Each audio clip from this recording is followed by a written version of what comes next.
Welcome to this week's episode of Drive the Bid, the automotive podcast brought to you by AutoHunter.com, your destination for online collector car auctions. Hosted by Diego Rosenberg and Derek Shiekhi. Drive the Bid starts now.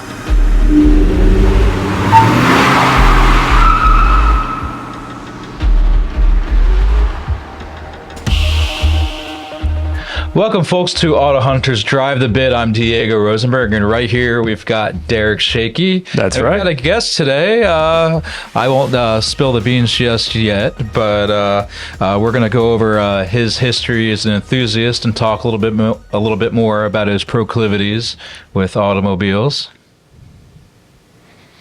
Yeah, and then, of course, cover his history with the Collector Car Network and AutoHunter and the ClassicCars.com journal. Now, for many of you out there, our guest requires no introduction because you might know him as you might be one of his 15,000 subscribers on his YouTube channel. You might follow his adventures on his site, Drive to 5. You might have seen him on CNBC's Jay Leno's Garage, or you might have read one of the many articles that he's written for the ClassicCars.com journal since 2016. And for you Acura and Honda enthusiasts, there's a very high likelihood that you are familiar with our guest. For those of you that do not know who we have here with us, I'll just go ahead and get it out of the way right now. Our guest this week is Tyson Hugie. Welcome to the show. Thank you, my friend. Actually, he's not just a guest, he's an influencer. Yeah, that's true. Very true. Well, I'll take whatever credit you'll give me, so thank you. Well, thanks for joining us. Appreciate it. Glad to be here. I've followed the Drive the Bid podcast for a little bit, and cool to be part of the group today. Thank you. So right now we have a picture of you and your big wheel. Why don't you tell the whole world about this? So just by way of brief intro, I prepped a few slides to share with Derek and Diego just to kind of set the stage for my automotive life, because I am a car enthusiast or a wheeled vehicle enthusiast, I guess, for 40 plus years.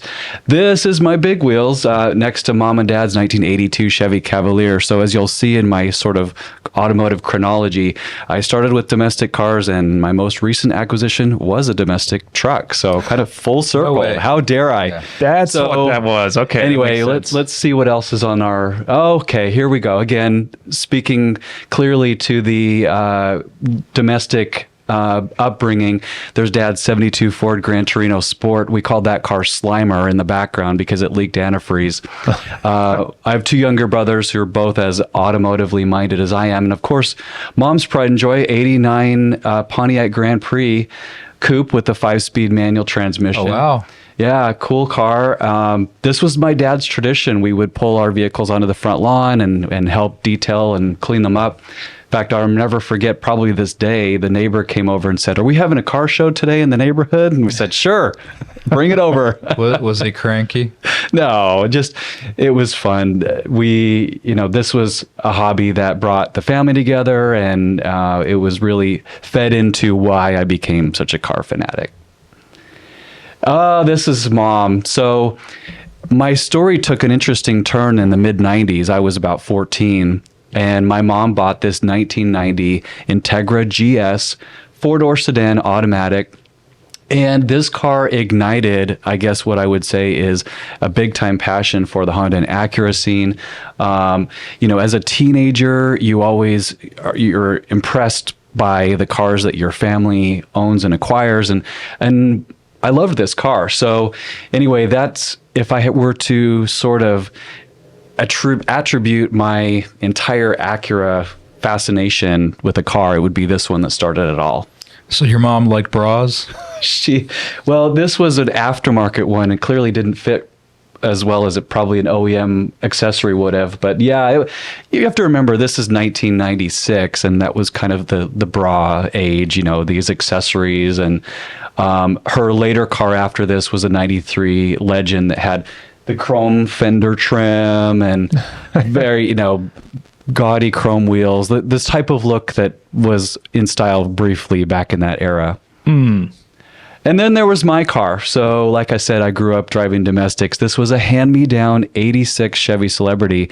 Just before the podcast kicked off, we were talking about these cars because they were so heavily badge engineered by General Motors. They took this A-body platform and they stuck a Pontiac badge, a Buick badge, an Oldsmobile badge, and it basically fit a lot of purposes. This is me with my socks and sandals, which is, I think, a big time fashion faux pas nowadays. But hey, when you're 16, Well, it might make a comeback, just like the mom jeans. I mean, let's Yeah. be honest, though. I mean, sure, it's badge engineered, but the body panel, probably aside of the door, the body panels look like a Chevrolet. You know, they all were different. totally. And this was obviously a little bit upgraded because we've got the optional vinyl roof. It had wire wheel hubcaps.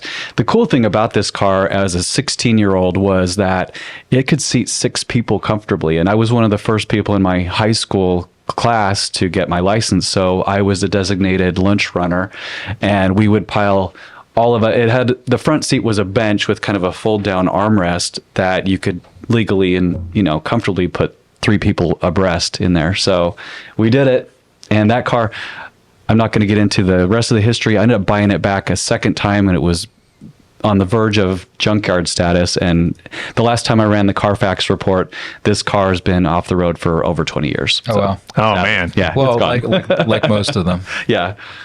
Oh, this was not really worth reading the entire paragraph, but I put this in here because in 2011, so it'll be, I guess, 13 years ago next month, I started blogging. And a friend encouraged me. At the time, I was driving an Acura Legend, and he said, you do a lot of travels, you love car stuff, like why don't you just create it like a trip journal? So this was my very first blog entry, and I called it out here because I wanted to acknowledge the inspiration for that. There was a friend of mine named Jonathan Klinger who was blogging an entire year with a Ford Model A. He wanted to see what it was like to daily drive a Model A.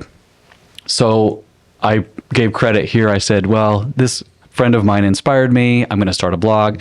And for about 10 years, I maintained this Drive to 5 that Derek mentioned religiously. I was posting trip and travel updates at least weekly.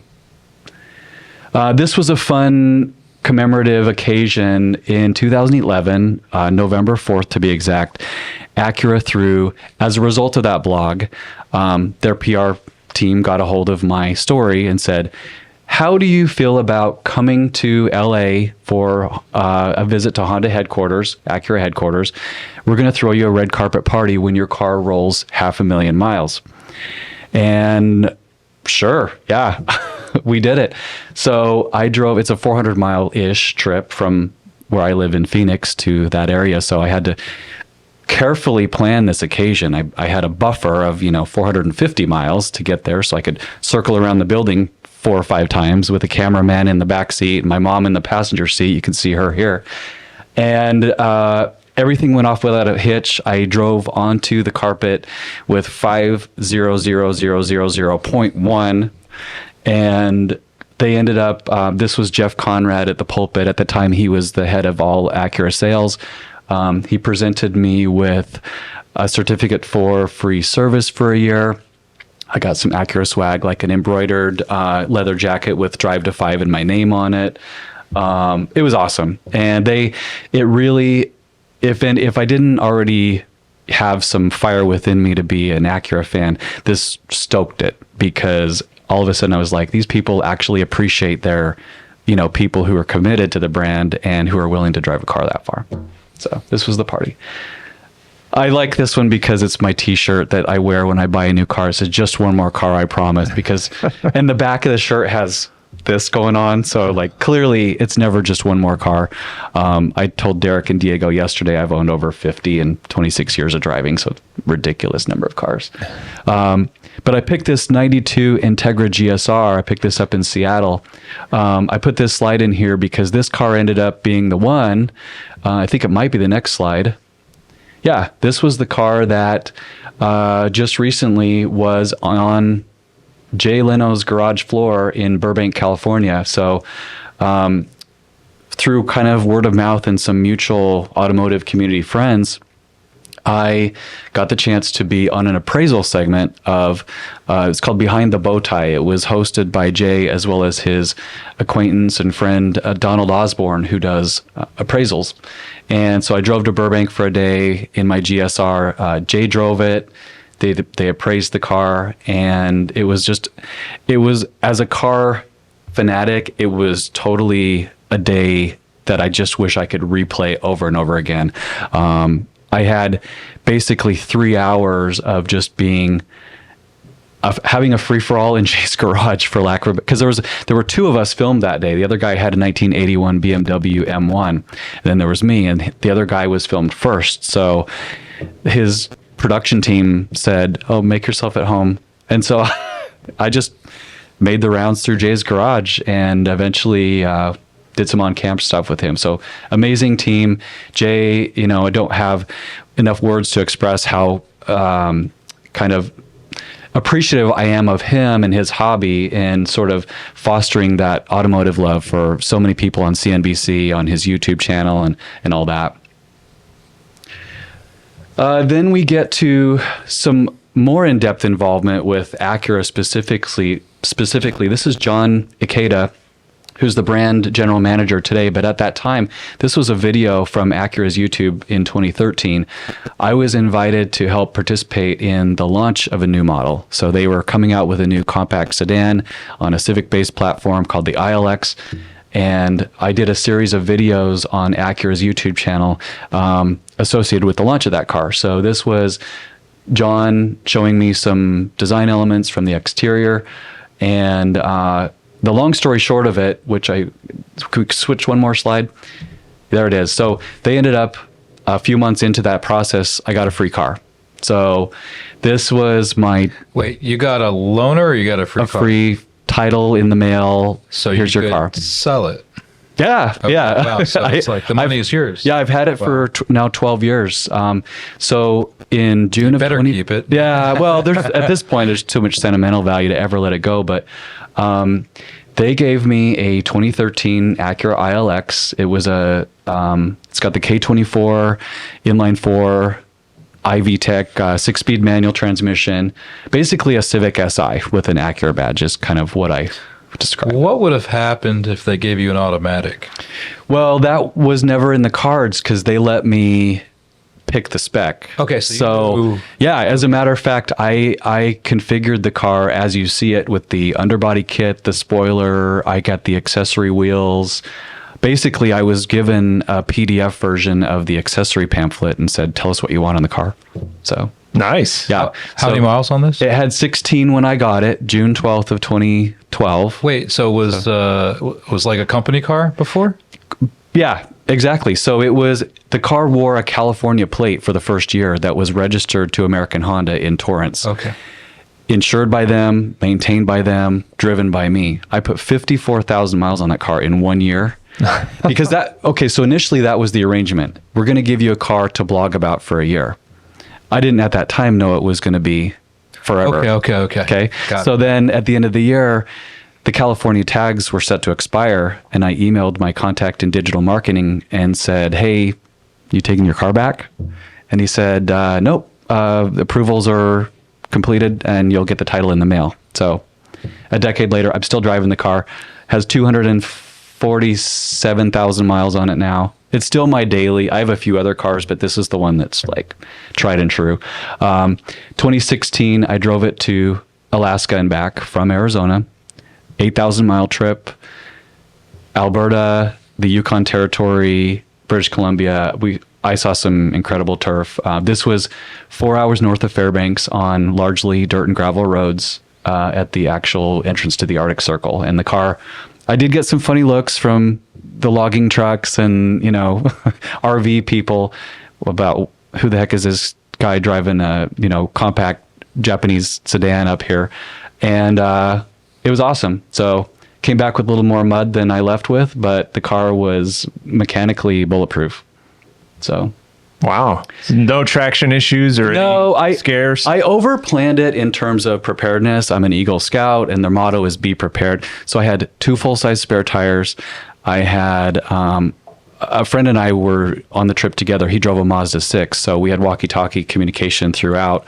I had done my research ahead of time about any places we might stop for maintenance if needed, or amenities, even gas station. Like, of course, the Alaska Highway has advanced as it should as time has gone on. But even back in 2016 when we did that, there were stretches of upwards of a couple hundred miles at a time where there aren't services to be had. So we just got in the habit of basically refueling every chance we got. And I will say that the car was pretty flawless. So, yeah. That was my YouTube channel. So just the main landing page there. I YouTubed, I don't know, back in 2008 or 9. I've had my channel forever, but I honestly didn't put much effort into it till right around 4 years ago. We were all subject to some lockdown circumstances. And so I thought, you know what? I have a garage of some cool cars. I could just start doing a video once a week. And so here I am, basically on a pretty good cadence. I post a video every Saturday. As you can see here, it's event coverage, it's restoration coverage. I feature friends' cars, and I can kind of use the traffic or lack thereof to dictate what kind of content people want to see. So my most recent video was from an open house at here in Arizona. It's a specialty shop that focuses on performance for S2000s and NSXs. So they host an annual meet that I've covered, and yeah, so this is just kind of fun for me. 15,000 subscribers today, you know, whether or not I'll ever hit 50 or 100K, I don't know. I don't really care. It's fun for me. So, and then I told you earlier how I started domestic and I'm ending domestic. So a week and a half ago, I bought a Ford truck. Oh, nice. And why? Nostalgia primarily. So first of all, I do have frequent needs to haul car seats, wheels and tires, stuff that doesn't fit easily into a sedan like the ILX. So I'm like, you know, I could use a truck, and why not let it be one that speaks to my automotive history? My dad had a ton of these. They call it the OBS, old body style Ford truck, and Chevy too has an OBS variant. This body style basically was the same from 1980 through 96. And then, of course, Ford split off its truck line into the light duty F-150 with the more rounded architecture, and then the Super Duty, which still continues today. So this was a 94 in brilliant blue and royal blue metallic, only 92,000 miles. It's got some, I'll classify it as grandpa garb. The fog lights I'm going to take off, the side steps, the window visors, the diamond plate toolbox. I thought OBS was a rapper. I don't know. Oh, no, you're thinking of ODB? Yeah. Now I got to ask, this is a Power Stroke, right? No, this is a 460 cubic inch V8. Wow. Oh, Gas okay. V8. Yeah. I'm sure on a good day it'll get 10. 7 mpg. Yeah. But it sounds like a beast. I do love the Power Stroke. I was kind of 50-50 on which I preferred. I mean, the truck's gonna see 1,000 miles a year, if that. So, And what's this F-250? it's a 250. Okay. Yeah. I'm learning. Yeah. So the F series, as it were, the 150, the 250, the 350, and then I think there were even commercial grade trucks, F450, 550. Because you may have said it a moment ago, but it just didn't register. What registers to me is Ford truck, and that's it. So.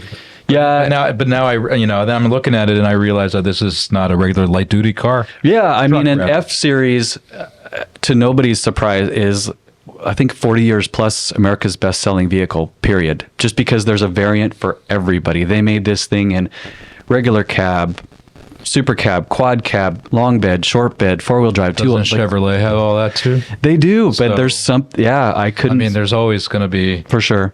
For sure. I mean, I'm speaking as someone who's not a truck guy, so I'm just kind of asking, you know. Yeah, and I would love to see the numbers comparison as to how far Ford edged the GM trucks out. But anyway, it'll serve my purposes. It's something a little different out of my wheelhouse. You know, I can only own so many Acura Integras before it starts feeling, and even for the sake of broadening my horizons. I mean, feeds into a little bit about what I think we might talk about here, and my experience working with the Collector Car Network and AutoHunter exposes me to cars and trucks and SUVs and everything that are outside that tunnel vision Japanese Honda Acura realm, which I appreciate, and I think any car enthusiast owes it to himself or herself to not just look at one brand.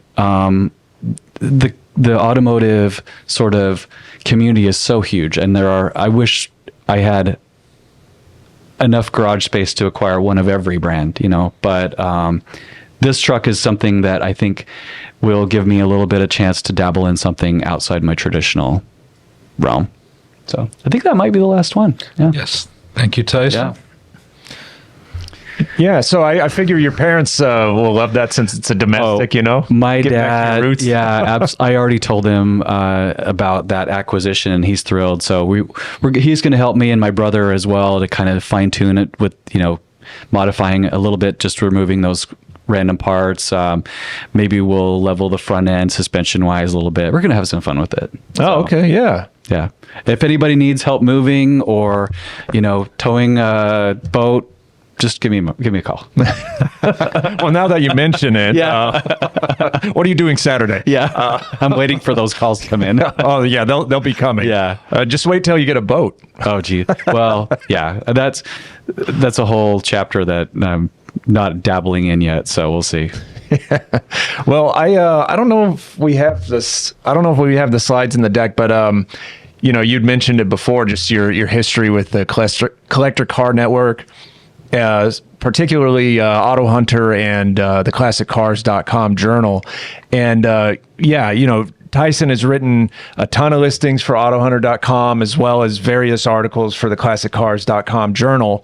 And you'd mentioned, some highlights that you'd wanted to cover. Unfortunately, I don't think we have pictures of them, but I know you've got a history with CCN going back definitely almost 8 years. Oh, yeah, way beyond. So the car community in Arizona is pretty big, I will say. I first got connected to what was called at that time the Phoenix Automotive Press Association, PAPA for short. And it was a community of journalists who dedicated themselves to newspaper, magazine, YouTube, any kind of media. We would get together on a pretty regular basis, and it was through that group that I got connected with the Collector Car Network. It's funny, when I sat down, this book right here on the Mazda Miata is written by Larry Edsel. He was one of the individuals who I first networked with and learned about Collector Car Network, ClassicCars.com. So Larry and some of his colleagues first, interacted with me that way. And then I wrote my first story for the Collector Car Journal in 2016. And it was not a feature on any car for sale or anything. It was more of a history lesson on an old a racing car. And it kind of just escalated from there. I learned, I already was a blogger, so I liked to write, and it was kind of a natural fit that we have this website that we think we could use your skills. And I started in parallel to my day job, which I work in healthcare Monday through Friday, 9 to 5. I was able to do a little bit of dabbling with my passionate hobby, which is automotive writing. And so that's kind of where we're at. But so between the Collector Car Journal and then in 2020, so July of that year, actually, I first learned that the Collector Car Network was spinning off an auction arm. So AutoHunter was born July of that year, and here we are today, almost celebrating 4-year anniversary. But I have written about some awesome cars. I mean, some of it I don't feel even worthy of accurately capturing in a paragraph form. There's just so much cool stuff to talk about. One of them, and I think the highlight that I mentioned prior to the podcast was like there was a Coyote V8 powered 65 Mustang Resto Mod sold for $141,000 in December, just a couple months ago. And that car, it was just top to bottom, inside and out, it was just clean. Like the type of build, if I were into vintage Mustangs, that I would sell a kidney for. You know, You always have the other one. yeah, right. And for 140 grand, you know, honestly, I think it was well bought. I think that car, the famous thing that people love to say, which having restored cars now, I believe, you can't build it for that price. Like the level of effort that it takes to start a ground up or frame off restoration, especially with costs today, it's crazy. Absolutely crazy what people can spend on a restoration. So, you know, do you want to invest the blood, sweat, and tears and checkbook and doing it yourself, or buy one that's already done up? Yeah, turnkey. And that's the thing, you know, a lot of people, they'll put a ton of money into a restoration or a custom build and frequently don't get that out of it. Yeah. But the person who's there, you know, with the money ready to go, they make a great deal. Totally. Yeah. And here's my thought on, like, if you're ever thinking about restoring a car, I don't go into it as a return on investment. You know, am I going to make this money back? Because the sad reality is sometimes you don't. So you have to do it. Think with your brain, not your heart, or whichever one. Like, go into it with, and actually the reverse of that. If you're going to restore a car, do it because it's a passion project that you want to keep and that means something to you, not because you're going to see the checkbook at the end of it and that somebody wants to buy it from you. So same thing with buying a car. I think a lot of people come to Barrett-Jackson or other collector auction venues buying cars as investments. Not a bad idea. Sometimes the car market outperforms your 401k, but to me, that's kind of a misguided reason to get into the hobby. Go buy a car because it's one that captures your heart and soul, not because 3 years from now, when you decide to part ways, you're going to make a profit on it. Yeah, and you've had it hermetically sealed and you've never driven it. And that's just it. And I even hesitate to buy low mileage cars lately because you feel guilty every time you run it down the block, you know. And this hobby, life's too short. Famous last words, you know, you got to enjoy these cars, and the joy is found in the driving. But low mileage for you is 100,000 miles. Yeah. Yeah, that's true. I'm at 5. So the car that we had the party at Honda 2011 had 500 that day. Today it's at 591. So I'm inching slowly towards 600,000. Annually, that car only sees about 5K. So give me 2 years. We'll throw up, if you guys want to set up a little runner outside, we'll do a little party over here. Yeah, we got space for a red carpet. Was that the one you drove in today? No, similar. So that was today's commuter was a 4-door sedan. The 500K car was a 2-door. Oh, okay. So twins. Yeah. Which is another topic for another day. Why the heck do I need 2 of the same car? Sometimes you just do. Well, and, you know, touching on restorations and everything, I wanted to get into that a little bit. I know don't have a ton of time left to have you here, but yeah, you've restored and sold 7 cars just on AutoHunter alone. And there was one that I was following along online on your YouTube channel, the 94 Legend GS. I knew those cars existed. I had no idea they made them with a 6-speed manual. Yeah, extremely rare, especially now. But it's kind of a rescue effort largely because I see these cars as almost like orphan children. I want to adopt them all and put them back to their showroom glory. And luckily for me, I've developed a network of resources when it comes to paint, interiors, refinishing of steering wheels, mechanical work, because restoring a car is not for the faint of heart. You can quickly get in over your head to where now you've got a basket case in the driveway that hasn't moved for 2 years. And so the other thing that I leverage is my friend enthusiast network. Like, I'm part of a Facebook group specifically for Acura Legends. There's 8,000 people in there. So if I need a clutch master cylinder and I post about it, you know, there's a marketplace there. So the trick for anybody looking to get into that is to get connected with the community for those cars, because it's one big happy family. People will help each other.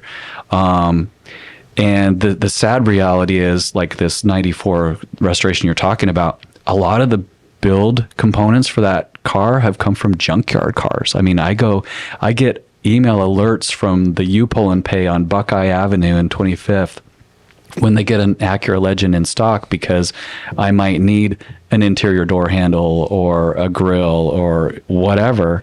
And those parts have been discontinued for a decade and a half. So, you got to be resourceful. You got to think outside the box sometimes when it comes to sourcing stuff. But that car specifically, I hope I'm 90% there. I'm just waiting on the steering wheel to come back from getting fresh leather put on it, and then the center console's being refinished, and then it's ready for photos.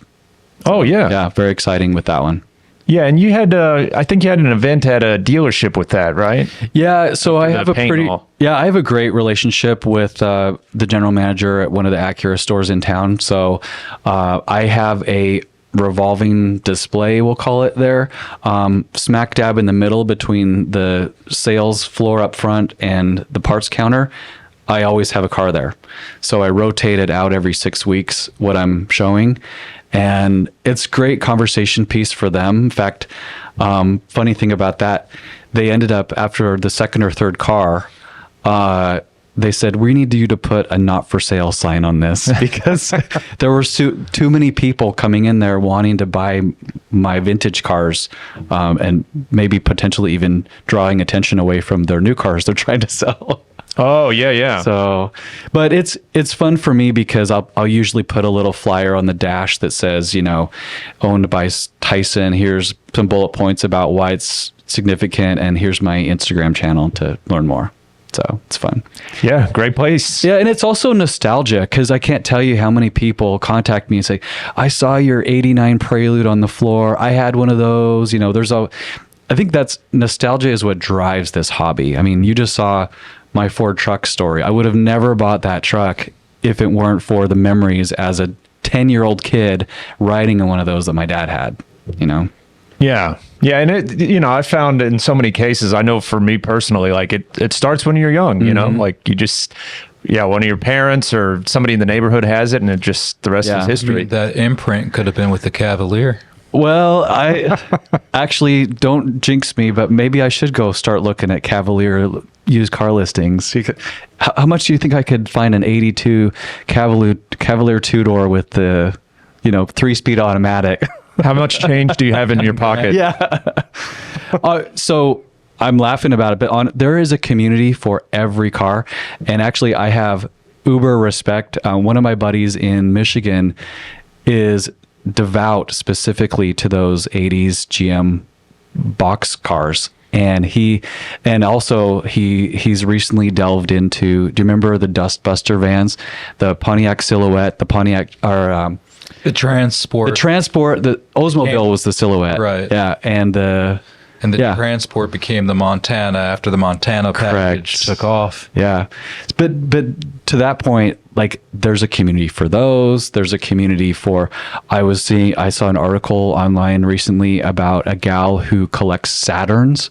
I mean, who knew that there would be a community for that? And I kind of love that, because I appreciate people who are passionate about something, and I don't care whether it's a Geo Metro convertible or a Shelby Super Snake. It's all part of this awesome hobby. Yeah. Yeah. And that's one of the things about it is, the cars are great, but it's like, it's better because of the human component, and sharing it with other people. Mm-hmm. Yeah. And I think part of what I love about being part of Collect Car Network is getting exposed to other communities. So back in January, I was part of a panel discussion at Barrett-Jackson Scottsdale. It was me.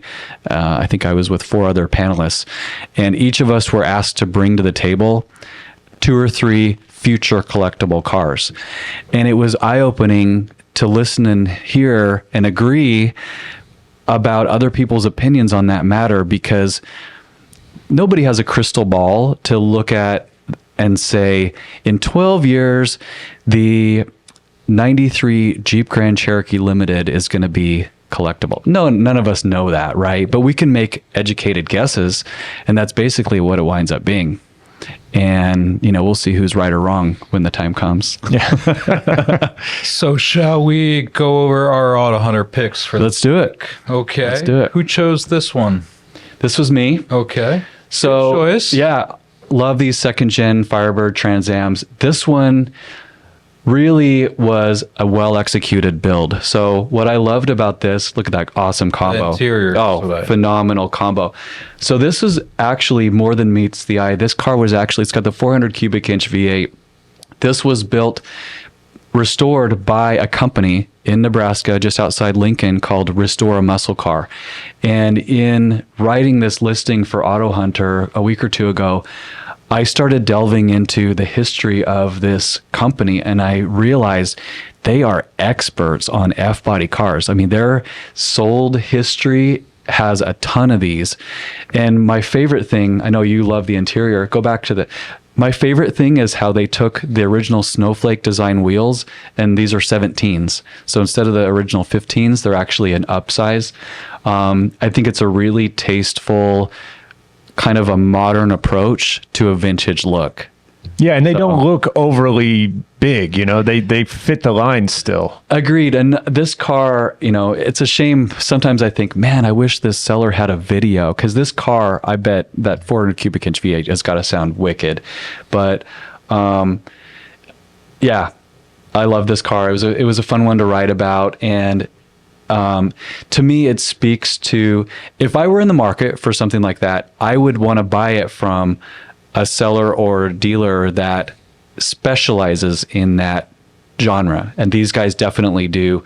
It's one of those builds that you can tell was all encompassing and, covered not only the cosmetics, but the interior, the engine, mechanicals, and all that. So I'm anxious to see how this car does. So next, Derek, thank you. Tyson, next, I believe it's you. Yeah. So another GM performance car. So this one is a 69 Camaro. And this is relatively simple. I like the color combo. Now, originally it started as, I believe, a Fathom Green. They had it refinished in Cortez Silver, and then they added these green stripes to it. So the combination of that neutral with that dark green, I think, is a great combination. Now, the inside was left green. That's... I think I can't remember the name of the green, but obviously a deep dark green, and then you've got a 4-speed under the hood. It's not the original engine, but it is a 350. So again, a great combination of 350, 4-speed, and just that nice, clean, neutral metallic with that dark green highlight. Yeah, definitely a combo you don't see very often. I'd love to see the trim tag on that, and maybe even, develop some sort of numbers. How many of these were ever even made in that combo? Because that's definitely a rarity. Those numbers don't exist, but don't forget this was originally a green car. So it's, in many ways, this is a typical Camaro. Right. Green on green, earth tones of the era. It seems highly optioned too, with the buckets, the console, the wood grain, the sawtooth gauges. A lot of stuff going on there. Yeah. So when does this auction end? Let's see. I think I want to say on the 4th. Okay, which is a Monday. Yeah, so they're 4th? I think so, yeah. So plenty of time to get in bids on that one. Awesome. Thank you very much. And for me, my pick is this 1963 Corvette Stingray. I find this one's kind of interesting because there are either cars that are butchered from like the 60s and 70s for the split windows, or they're obsessively stock. And this one is kind of a little bit in between. There's no butchering at all, but the paint job is not correct for a stock car. You have this burgundy. I want to say the color that they used had some wine connotation, but hey, burgundy also has wine connotation, so why not? And the tan interior, which I think is gorgeous with dark red. It has power windows. You can see the switches here, which is not a common option for Corvettes of that year.